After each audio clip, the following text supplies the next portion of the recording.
Brent crude just hit $114 a barrel. This spike followed a chilling announcement from Tehran. Iran has officially appointed Mojtaba Khamenei as its new supreme leader. He immediately ordered a total blockade of the Strait of Hormuz. This strait is a critical choke point. That means it is a narrow, vital waterway for global trade. 1/5 of the world's oil flows through this passage daily. Right now, that flow has stopped. For you, this means higher prices at the pump. US gas prices have already crossed $4 per gallon. Bloomberg warns of a new inflationary shock. Inflation essentially means your cash loses its purchasing power. It hits your wallet directly. The White House calls this economic blackmail. The status of the US dollar faces a massive challenge. This is not just a distant conflict. As we see it, this situation poses three major risks. First, we must analyze Mojtaba's political motives. He needs to satisfy the hardliners in Iran. Hardliners are officials who favor aggressive military force. They need a common enemy to secure power.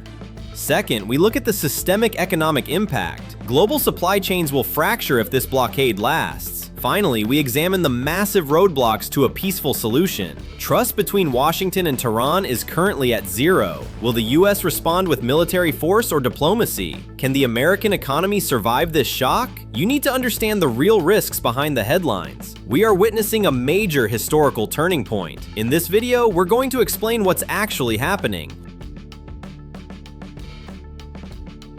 To understand this crisis, we must look back to 2018. That year, the US withdrew from the Iran nuclear deal. In plain English, this was a global agreement to limit Iran's nuclear program. Washington replaced it with a maximum pressure campaign. This meant heavy sanctions to crush Iran's economy. Sanctions are essentially legal tools that block a country from international trade. This decision changed the rules of the game. Iran shifted from diplomacy to what they call maximum resistance. During this period, the Islamic Revolutionary Guard Corps, or IRGC, gained massive power. Think of the IRGC as a state within a state. It is an elite military force. It also controls huge parts of the Iranian economy. They answer only to the supreme leader. Over the last decade, the IRGC prepared for a world without Western trade. They built a resistance economy. This means they focused on self-sufficiency and illegal smuggling networks. They stopped caring about global norms. Meanwhile, Ali Khamenei began grooming his son Mojtaba for power. Mojtaba reportedly spent years building deep ties with IRGC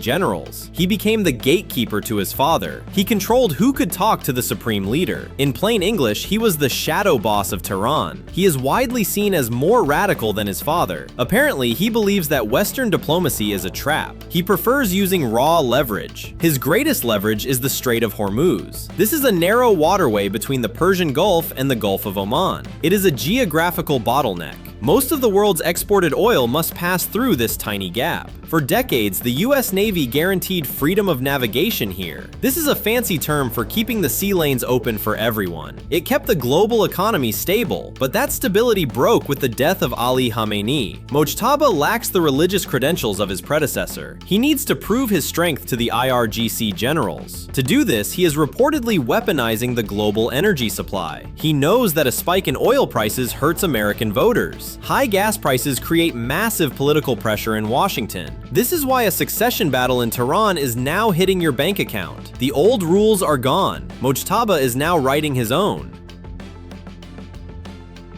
To many in the West, Iran's move looks like unprovoked aggression. However, we must consider the perspective of Tehran. They view the assassination of Ali Khamenei as an illegal act of war. In plain English, killing a head of state is the ultimate violation of sovereignty. Sovereignty is the right of a nation to govern itself without interference. Iran argues that the West broke the rules first. They see the blockade as a defensive economic response. Apparently, Mojtaba believes that missiles should be met with markets. This is essentially asymmetric warfare. This means fighting a stronger enemy by attacking their weakest point. For the US, that weak point is the global economy. If the West uses kinetic force, Iran will use economic force. Kinetic force is a military term for active combat and explosions. Tehran is shifting the battlefield from the desert to your bank account. They believe this is the only way to gain leverage. In their eyes, this is not a crime. It is a desperate act of survival. Crucially, this logic translates directly into real-world costs for you. Brent crude is now hovering at $114. This spike immediately pushed US gas prices to $4.05. But the pain does not stop at the gas station. High oil prices drive up the cost of modern fertilizer. Fertilizer production relies heavily on natural gas and petroleum. Think of it as a domino effect. Higher farming costs mean higher grocery bills for American families. This phenomenon is known as imported inflation. It is inflation caused by the rising price of essential goods from abroad. Consequently, the Federal Reserve, or the Fed, faces a massive problem. The Fed is the central bank of the US that manages the economy. If inflation stays high, the Fed cannot lower interest rates. Interest rates are the cost of borrowing money from a bank. This means your mortgage and car loans will stay expensive for much longer. This succession crisis in Tehran is literally stealing your purchasing power. Even your 401k retirement fund is at risk as shipping stocks plummet. To visualize this, think of the global economy as a massive computer system. Iran has effectively infected this system with ransomware. Ransomware is a type of malicious software that locks your files until you pay. Iran is not trying to destroy the Strait of Hormuz. They need the waterway just as much as we do. Instead, they have encrypted access to it with military threats. Mojtaba Khamenei currently holds the decryption key. He is not asking for Bitcoin or cash. He wants something much more valuable for his survival. He demands the total removal of all economic sanctions. He also wants the West to recognize his new government. In this digital age standoff, the Strait is the hostage. The price of release is the complete surrender of Western economic pressure. Apparently, Mojtaba is betting that American voters will crack first. He believes that high gas prices will force Washington to negotiate. It is a high-stakes game of global piracy. The question is, who will blink first in this trillion-dollar standoff?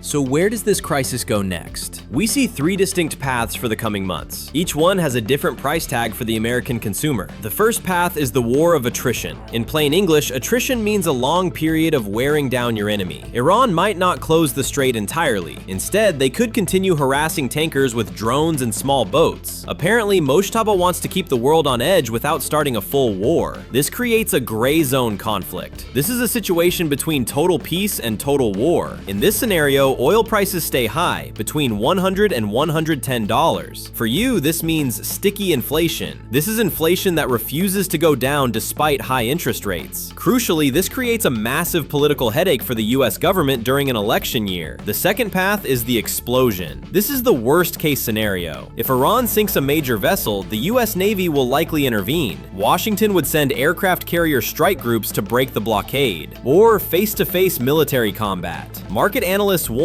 that oil could hit $150 per barrel almost instantly. This would be a black swan event for the stock market. A black swan is an unpredictable event with catastrophic consequences. Your 401k and savings could see a double-digit drop in days. This path leads to a global recession. A recession is a significant decline in economic activity that lasts for months. The third path is the China pivot. This is the most complex scenario. China is the world's largest importer of Iranian oil. They are currently the party losing the most money. Beijing could decide to bypass Washington entirely. They might offer Mojtaba a lifeline deal. In plain English, China provides economic protection in exchange for exclusive access to energy. They would act as the mediator or the middleman in the dispute. This would likely end the blockade and stabilize prices. However, it would also push US influence out of the Persian Gulf forever. It would signal the end of the petrodollar era. The petrodollar is the system where global oil is traded only in US currency. Apparently, the world is waiting for one of these players to move. Each path changes the global order. None of them lead back to the world we knew yesterday. So what is the bottom line here? The era of cheap and safe oil has officially ended. For decades, the West took energy security for granted. We assumed that global markets would always stay open. However, this crisis proves that geography is still the ultimate power. One determined man in Tehran can change the world. Apparently, Mojtaba Khamenei has more influence on your finances than any US senator. He did not need a vote in Congress to raise your taxes. He just needed to control a tiny strip of water. Crucially, we are moving toward a world of fragmented power. This essentially means that global influence is splitting into many smaller pieces. Local leaders can now trigger massive global shocks. The old American security umbrella is reportedly leaking. If Washington cannot guarantee free trade, other powers will step in. Think of it like a neighborhood security guard who loses his keys. If he cannot open the gate, the residents will eventually find a new guard. That new guard might be Beijing. This leaves you with a very difficult question. Are you willing to pay $6 for a gallon of gas? Would you pay that price to see a regime change in Iran? Regime change is a fancy term for a forced change of a government. Or is it time for the West to accept a new reality? This reality involves a rising hostile power in the Middle East. There are no easy answers. Every choice comes with a heavy price tag for your family. We want to hear from you. What is the current price of gas in your area? Let us know in the comments below. Are you ready for a world of $6 gas? If you found this explanation helpful, please hit the like button. It really helps the channel reach more people. Don't forget to subscribe for more deep dives into the forces shaping our world. Thank you for watching.